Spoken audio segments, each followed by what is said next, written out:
Hey, what's up? Welcome to the Aces. This episode will show you the best legendary overload bows for endgame and how and where to get them. At the start of season 14 there are 6 different bows which can reach the power cap. For the first weapon slot there is the Accrued Redemption, the Biting Winds and the Whispering Slab. The second weapon slot can be used by the Tyranny of Heaven, the Arsenic Bite or the Imperial Needle. By comparing the archetype and the base stats, one can point out that 4 of those 6 bows have the lightweight frame. The impact value is 68 and the base draw time is 612 milliseconds. The Arcus Arsenic Bite has the overall best distributed base stats, and the Imperial Needle and the Whispering Slab have the highest handling stats. The Accrued Redemption and the Biting Winds are both precision frame bows and are located on the first weapon slot. The big difference between the precision and the lightweight frame archetype is the draw time and the impact damage. The precision frame archetype has a base draw time of 684 and an impact value of 76. All the presented rolls are focused on maximal draw time reducement without additional stat matters. Let's start with the Accrued Redemption. It is a precision frame bow located on the first weapon slot and was introduced with the Shadowkeep expansion. This bow can be obtained by completing encounters in the Garden of Salvation raid on the moon. A combination of elastic string on the first row and a draw time masterwork will reduce the draw time to 576 milliseconds. Straight fletching on the second row will fully restore the accuracy malus of the elastic string and is recommended on each bow. The third row can highly benefit from quick draw, which will increase weapon swap speed. Archer's tempo can also be recommended and sets draw time to 440 milliseconds for 3 seconds after precision hits. Explosive Head will split arrow damage into detonation and kinetic damage, and the detonation part will add additionally 30% more damage and has no range falloff. Rapid Head will increase stability and reload speed on each precision hit and can also be recommended. Alright, now let's have a look at the Biting Winds. This precision frame bow was introduced with the Beyond Light expansion and can be obtained by completing several challenges on the Europa location. From Varix by completing bounties, by completing the Simulation challenge, by completing the Exo Stranger challenge or by completing the Empire Hunt challenges. Elastic string, straight fletching and a draw time masterwork will highly decrease draw time. Third row can highly profit from quick draw, surplus or rapid hit. Quick draw will highly increase weapon swap speed, surplus will improve stability, handling and reload speed for each active ability, and rapid hit will increase reload speed and stability for each precision hit. The fourth row can use Explosive Head, Unrelenting and Sympathetic Arsenal. Explosive Head will add an explosive component and will deal extra damage with no damage falloff. Unrelenting will trigger health regeneration on defeats.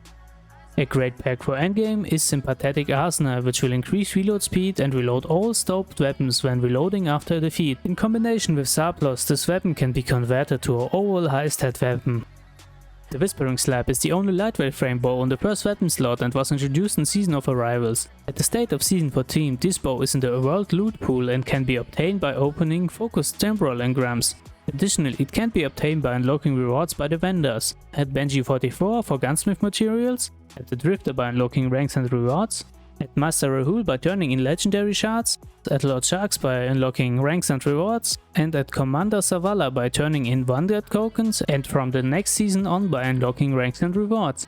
The draw time of a lightweight frame bow can be decreased to 540 milliseconds, thus 2 build-ups are possible. The first one uses flexible string with a draw time masterwork. Third row can highly benefit from quick draw or Archer's tempo. Quick draw for increased swap speed and Archer's tempo will set the draw time to 440 milliseconds after precision hits and can also be recommended. Fourth row has also great endgame adaptations with Warble, Demolitionist, Unrelenting and Sympathetic Arsenal. Warble will increase damage against bosses and champions by 15%. Demolitionist will charge the granite ability on weapon defeats and reload the weapon when using the granite ability and is also recommended. The second attempt uses elastic string with accuracy masterwork and reduces the draw time also to 540 milliseconds. Sympathetic Arsenal will increase reload speed and also reload all weapons when reloading after a defeat.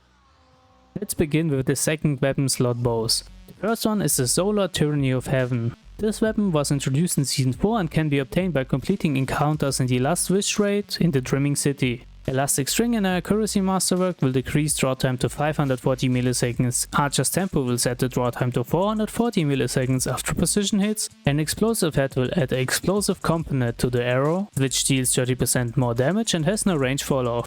The second role uses flexible string and a draw time masterwork and can alternatively use moving target and snapshot sight. Moving target will increase aim assist and mobility when aiming down sight, and snapshot sight will highly decrease aim down speed.